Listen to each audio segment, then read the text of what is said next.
Hello, good morning to my dear students. एक बार फिर से आपका गीगा क्लासेस में स्वागत है, अभिनंदन है। और हमें आशा है और पूर्ण विश्वास है कि आप लोग अपना स्टडी रेगुलर और कंटिन्यू बना के रखे होंगे, क्योंकि समय धीरे धीरे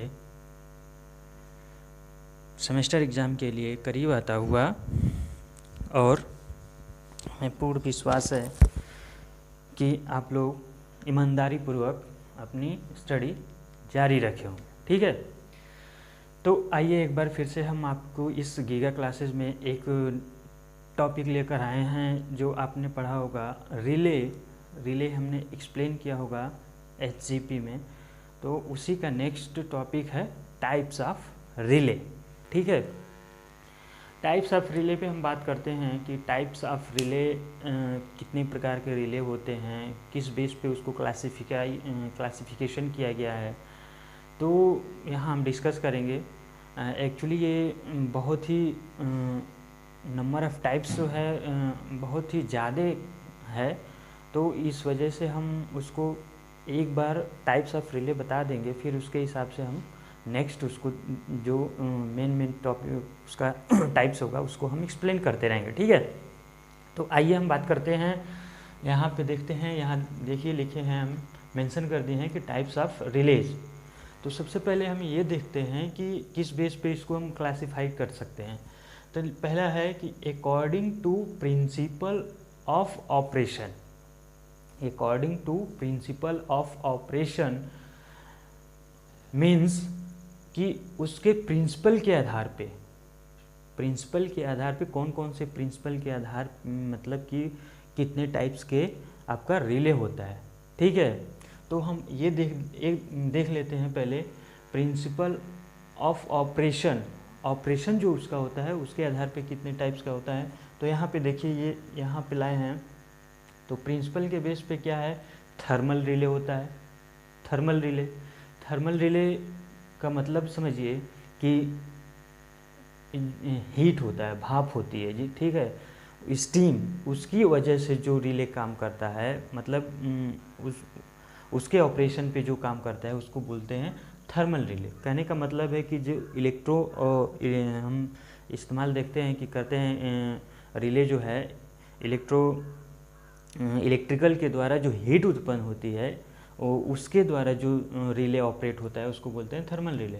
गैस एक्चुएटेड रिले, गैस का मतलब कि उसमें हम गैस कोई फिल करते हैं, गैस इलेक्ट्रोमैग्नेटिक बीच में जो गैस डाल देते हैं उसके पर्पज से जो ऑपरेशन जो होता है उसको बोलते हैं गैस एक्चुएटेड रिले। सी है इलेक्ट्रोमैग्नेटिक रिले। इलेक्ट्रोमैग्नेटिक मतलब कि इलेक्ट्रिकल और मैग्नेट से जो मिलकर रिले बनाया जाता है उसको बोलते हैं इलेक्ट्रोमैग्नेटिक रिले। हम धीरे धीरे एक एक करके एक्सप्लेन करेंगे। फिर यहाँ देखेंगे इलेक्ट्रोडायनेमिक रिले। इलेक्ट्रो मतलब कि इलेक्ट्रिकल के साथ साथ वैसा पार्ट जो मूव करता है, डायनेमिक मतलब कि गतिशील पार्ट हो उसमें, उस पर्पज ऑपरेशन से जो काम करता है उसको बोलते हैं इलेक्ट्रोडायनेमिक रिले। इलेक्ट्रोस्टैटिक रिले का मतलब कि इलेक्ट्रिकल के साथ साथ जो कोई मतलब कि एक ऐसा पार्ट होगा, स्थिर होगा, वो मूवेबल नहीं होगा, उसको बोलते हैं इलेक्ट्रोस्टैटिक रिले। नेक्स्ट है स्टैटिक रिले।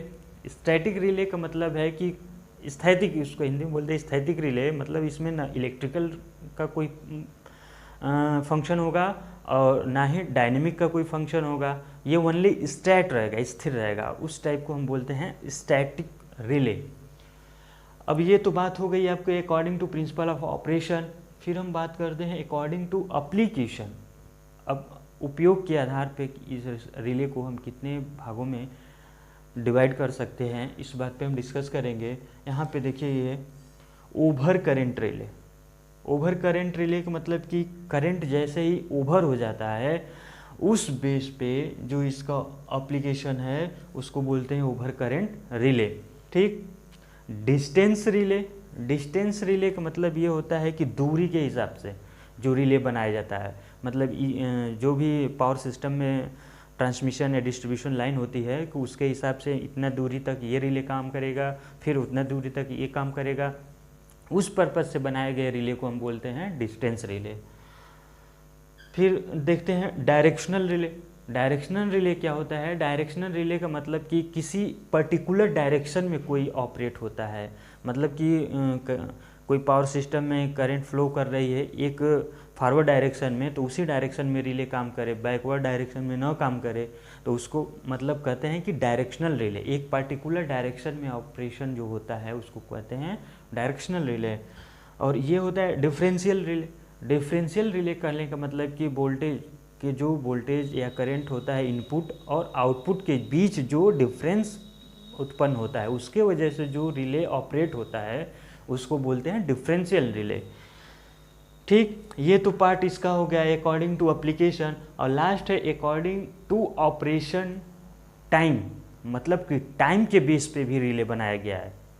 अब उसमें कौन कौन सा पार्ट होता है आइए देखते हैं। यहाँ पे ये वाला पार्ट है इंस्टेंटेनियस रिले। इंस्टेंटेनियस का मतलब कि ताक्षणिक रिले, मतलब कि इतने टाइम के बीच में आपको तुरंत उस रिले को ऑपरेट करना है, तो ऐसे रिले को हम बोलते हैं इंस्टेंटेनियस रिले।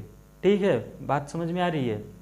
देखिए बीच बीच में आप लोग कोई चीज़ नहीं समझ में आ रही है तो हमें कमेंट के थ्रू बता सकते हैं, और ये वीडियो लास्ट तक देखेंगे तभी समझ में आएगी। दूसरी बात है कि वीडियो यदि आपको अच्छी लग रही है तो वीडियो बिना सोचे समझे आपको यह वीडियो और भी स्टूडेंट्स के पास जानी चाहिए। तो ये आप लोगों का काम है कि इसे लाइक्स, कमेंट और सब्सक्राइब्स करते रहिए और शेयर करिए।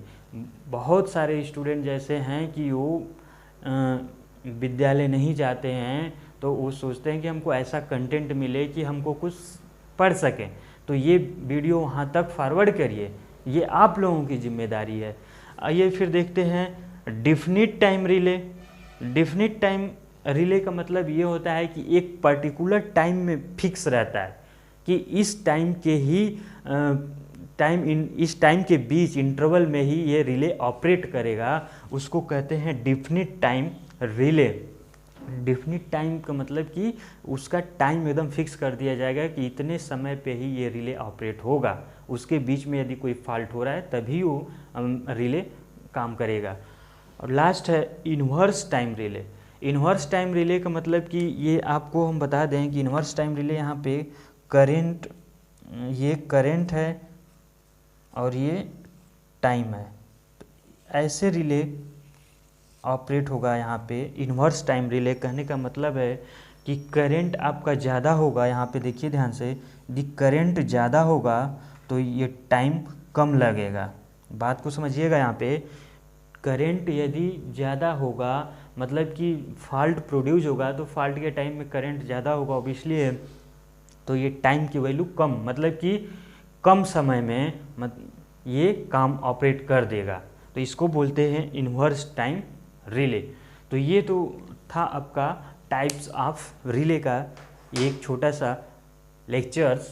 तो इसके हम धीरे धीरे मतलब कि आगे कुछ इम्पोर्टेंट जिसमें आपको मिलेंगे टाइप्स के रिले का फंक्शन होता है, प्रिंसिपल होता है, वर्किंग प्रिंसिपल कैसे होता है, एप्लीकेशन कैसे होता है, तो उसको हम नेक्स्ट वीडियो में एक्सप्लेन करेंगे।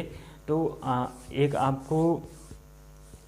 आपसे एक रिक्वेस्ट यही है कि आप लोग इस वीडियो को देखने के बाद ज़्यादा से ज़्यादा शेयर करिए और उन लोगों के पास पहुंचाइए, ये आप लोगों की जिम्मेदारी है। तो अभी के लिए फ़िलहाल बस इतना ही, और नेक्स्ट वीडियो में फिर हम मिलते हैं। तो आप अपना पढ़ाई कंटिन्यू रखिए, पढ़ते रहिए और स्वस्थ रहिए, मस्त रहिए। तब तक के लिए गुड बाय।